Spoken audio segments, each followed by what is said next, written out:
नमस्कार, स्वागत है आपका इंडिया न्यूज बिजनेस पर और मैं हूं आपके साथ दीक्षा राठौर। आइए नजर डालते हैं आज की टॉप 10 खबरों की ओर। कल यानी 4 दिसंबर को सोने के दाम हाईएस्ट लेवल पर पहुंच गए थे, जिसके चलते सोना 63,800 रुपए के पार पहुंच गया था। लेकिन आज सोने के दामों में थोड़ी नरमी है और फिलहाल 10 ग्राम सोने का भाव 62,652 रुपए पर आ गया है। वहीं चांदी की कीमत भी 50 रुपए की मजबूती के साथ 76,214 रुपए प्रति किलोग्राम पर पहुंच गई। साथ ही बात करें इंटरनेशनल मार्केट की, तो इंटरनेशनल स्पॉट मार्केट में सोने का भाव ऑल टाइम हाई लेवल यानी $2152 प्रति औंस से फिसलकर $2,054 पर आ गया है और चांदी भी 7 महीने की ऊंचाई से 5% तक फिसल गई है, जिसके बाद कॉमेक्स पर चांदी का रेट $24.97 प्रति औंस पर ट्रेड कर रहा है। हफ्ते के दूसरे कारोबारी दिन बाजार में देखने को मिली शानदार मजबूती। निफ्टी करीबन 170 पॉइंट्स की मजबूती के साथ 20,855 के लेवल पे जाके बंद हुआ। वहीं अगर सेंसेक्स की बात करी जाए तो आज सेंसेक्स ने अपने नए रिकॉर्ड्स को छुआ और सेंसेक्स करीबन 224 पॉइंट्स की मजबूती के साथ 69,289 के लेवल पे जाके बंद हुआ। अगर आज के टॉप गेनर्स और लूजर्स की तरफ नजर डाली जाए तो अडानी एंटरप्राइजेस करीबन 17.38% की मजबूती के साथ आज का टॉप गेनर बना। वहीं LTIM करीबन 1.5% की कमजोरी के साथ आज का टॉप लूजर बना। अडानी एंटरप्राइजेस के साथ साथ अडानी पोर्ट्स में भी आज करीबन 15% की मजबूती देखने को मिली। इसके अलावा अगर BSE के 30 शेयर्स की तरफ नजर डाली जाए तो BSE के 30 शेयर्स में से 20 शेयर्स हरे निशान पे जाके बंद हुए और बाकी के 10 शेयर्स आज लाल निशान पे जाके बंद हुए।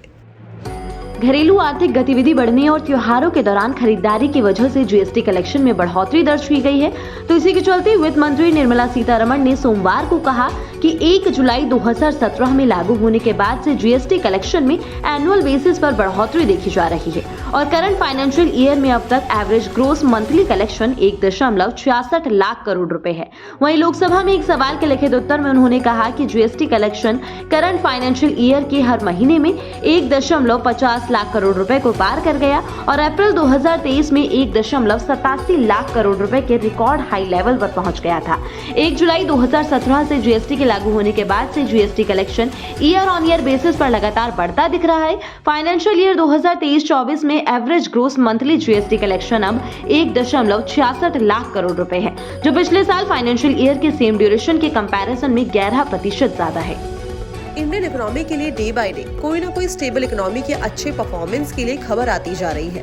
अब इसी के चलते रिपोर्ट से पता चला है कि साल 2022-23 में 2 दिसंबर 2023 तक 7.76 करोड़ टैक्स रिटर्न्स फाइल कर दिए गए हैं और इसी के साथ 10.09 करोड़ पैन होल्डर्स ने साल 2021-22 की इनकम अर्न के लिए 10.09 करोड़ टैक्स पे कर दिया है। और अब उम्मीद जताई जा रही है कि लास्ट डेट यानी कि 31 दिसंबर 2023 तक और भी टैक्स फाइल कर दिए जाएंगे, जिसमें लेट पेमेंट फी भी चार्ज किया जाएगा। अब साल 2022-23 के दौरान net direct tax collection 16.63 lakh crore रुपए है, जिसमें से income tax collection 8.08 lakh crore रुपए रजिस्टर किया गया है। इंडियन मार्केट एक स्ट्रॉन्ग मार्केट की तरह उभर रहा है और दुनिया भर से कंपनीज इंडिया में मैन्युफैक्चर प्लांट लगाने के बारे में सोच रही है। अब उसी में से एक Japanese electronic part maker TDK Corp India में एप्पल फोन के लिए लिथियम आयन बैटरी सेल को मैन्युफैक्चर करने जा रहा है। ये चीज PLI स्कीम के लिए काफी बड़ी जीत है, क्योंकि दुनिया भर का मोबाइल मैन्युफैक्चरिंग इकोसिस्टम अब इंडिया की तरफ शिफ्ट होता हुआ नजर आ रहा है। अब इसके लिए जापानीज फर्म हरियाणा के मानेसर में 180 एकड़ फैसिलिटी का प्लांट सेटअप करने वाली है, जो कि मेड इन इंडिया फोन के लिए यूज होगा और इसी के साथ इससे इंडियन जॉब मार्केट में कई हजारों जॉब्स भी क्रिएट होगी। आपको बता दें, एप्पल ने 2017 में इंडिया में अपने फोन बनाना शुरू कर दिया था और उनमें से first generation Apple iPhone SE India में असेंबल पहला फोन था। उसके बाद एप्पल आईफोन 6 इंडिया का पहला आईफोन फ्लैगशिप फोन था, जो कि मेड इन इंडिया था। और यही नहीं बल्कि latest generation iPhone 15, iPhone 15 plus भी मेड इन इंडिया ही है। JCB इंडिया, जो कि एक leading heavy construction machine manufacturer है, इन्होंने साल 2024 में डबल डिजिट ग्रोथ का अनुमान लगाया है और इसके पीछे का मेन रीजन इंडिया में बढ़ते हुए इंफ्रास्ट्रक्चर प्रोजेक्ट्स हैं, जिसके चलते JCB की डिमांड में भी बूस्ट आएगा।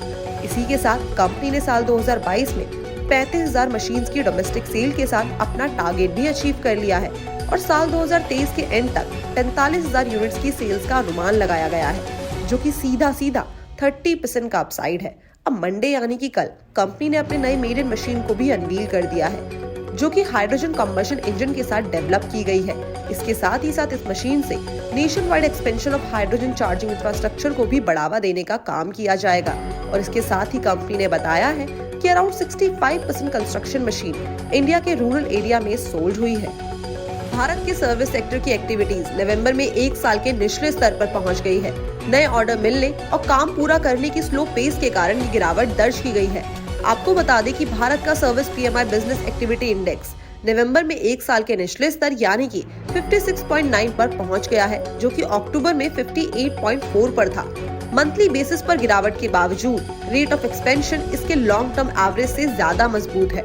PMI की भाषा में 50 से ऊपर के नंबर का मतलब एक्टिविटीज में एक्सपेंशन और 50 से कम नंबर का मतलब इंटेंट कॉन्ट्रैक्शन से होता है। भारत के सर्विस सेक्टर ने थर्ड फाइनेंशियल क्वार्टर के मिड में ही ग्रोथ की पेस को खो दिया था। हालांकि हम सर्विस की मजबूत मांग देख रहे हैं, जिससे नए ऑर्डर्स मिलने और काम पूरा करने की स्पीड्स बढ़ेगी। कीमतों की बात करें तो रॉ मटेरियल और काम पूरा करने के रेट 8 महीने के निचले स्तर पर फिसल चुके हैं। एम्प्लॉयमेंट फ्रंट पर सर्विस कंपनीज ने स्टेबल रहने के लिए न्यू हायरिंग पर भी रोक लगा दी है। रियल एस्टेट सेक्टर में काफी टाइम से अच्छा खासा बूस्ट आता हुआ नजर आ रहा है और इसी के चलते इंडिया के रियल एस्टेट प्री सेल्स में ईयर ऑन ईयर बेसिस पर 30% की ग्रोथ का अनुमान लगाया जा रहा है। 12 लिस्टेड रियल एस्टेट कंपनीज ने 252 बिलियन की क्यूमुलेटिव प्री सेल्स के साथ second best quarter ever register किया है, जो कि ईयर ऑन ईयर बेसिस पर 54% का अपसाइड है और क्वार्टर ऑन क्वार्टर बेसिस पर 44% का। और जो ऑनगोइंग प्रोजेक्ट्स हैं, उन्होंने फिस्कल ईयर 24 के फर्स्ट हाफ में टोटल प्री सेल्स का 56% कंट्रीब्यूशन दिया है और न्यू लॉन्चेस ने 44% का। आपको बता दें कि प्री सेल्स एक वर्ड है जिसका इस्तेमाल डेवलपर्स द्वारा ये पॉइंट आउट करने के लिए किया जाता है कि एक फिक्स पीरियड में कितने सर्टेन अमाउंट में इन्वेंट्री बुक की गई है, लेकिन पेमेंट का सिर्फ एक ही हिस्सा मिला है।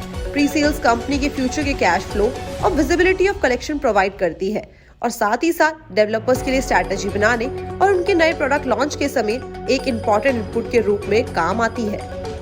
स्पेस डिपार्टमेंट के Indian national space promotion and authorisation centre यानी कि इनस्पेस ने एक नई सीड फंड स्कीम की शुरुआत की है। इसकी मदद से अर्बन डेवलपमेंट और डिजास्टर मैनेजमेंट यानी आपदा प्रबंधन में काम करने वाले स्टार्टअप्स को स्पेस टेक्नोलॉजी का इस्तेमाल करके मदद मुहैया कराई जाएगी। भारत के प्राइवेट सेक्टर में स्पेस से जुड़ी गतिविधियों को प्रमोट करने की दिशा में ये एक जरूरी कदम है। इस स्कीम के तहत चुने जाने वाले स्टार्टअप्स को 1 करोड़ रुपए तक की आर्थिक मदद मुहैया कराई जाएगी। इसके अलावा स्टार्टअप्स को मेंटरशिप, ट्रेनिंग और नेटवर्किंग जैसी मदद भी मुहैया कराई जाएगी। इन स्टार्टअप्स को दी जाने वाली फंडिंग का मकसद है स्पेस टेक्नोलॉजी का इस्तेमाल करते हुए इन स्टार्टअप्स के ओरिजिनल आइडिया को प्रोटोटाइप में बदलना। इसके तहत स्टार्टअप्स इसरो की तमाम सुविधाओं का फायदा उठा सकेंगे, साथ ही अर्थ ऑब्जर्वेशन डेटा का इस्तेमाल करते हुए कॉन्सेप्ट वैलिडेशन कर सकेंगे। इस स्कीम के लिए आवेदन करने की आखिरी तारीख 20 दिसंबर है। साल में 2 बड़ी ब्लॉकबस्टर फिल्म देने के बाद शाहरुख खान अपनी तीसरी फिल्म से धमाल मचवाने के लिए तैयार हैं। उनकी अगली फिल्म डंकी का ट्रेलर आ गया है और इस बार शाहरुख खान एक अलग अवतार में नजर आ रहे हैं। उनके साथ तापसी पन्नू, विक्की कौशल, विक्रम कोचर और अनिल ग्रोवर भी फिल्म में इंपॉर्टेंट रोल प्ले कर रहे हैं। मेकर्स ने पहले भी डंकी का एक प्रोमो शेयर किया था जिसमें सारे एक्टर्स नजर आ रहे थे, लेकिन अब ट्रेलर में डंकी की कहानी थोड़ी और ज्यादा नजर आ रही है। फिल्म की कहानी में एक टाइम लीप है और ये 25 साल पहले शुरू होकर आज के दौर तक पहुंचेगी।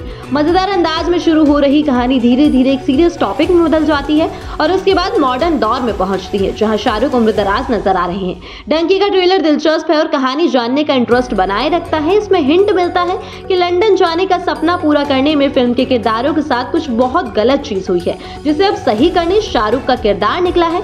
तो कुल मिलाकर डंकी का ट्रेलर तो दर्शकों की एक्साइटमेंट बढ़ाने में असरदार है, लेकिन फिल्म कैसी होगी ये 21 दिसंबर को ही पता चलेगा।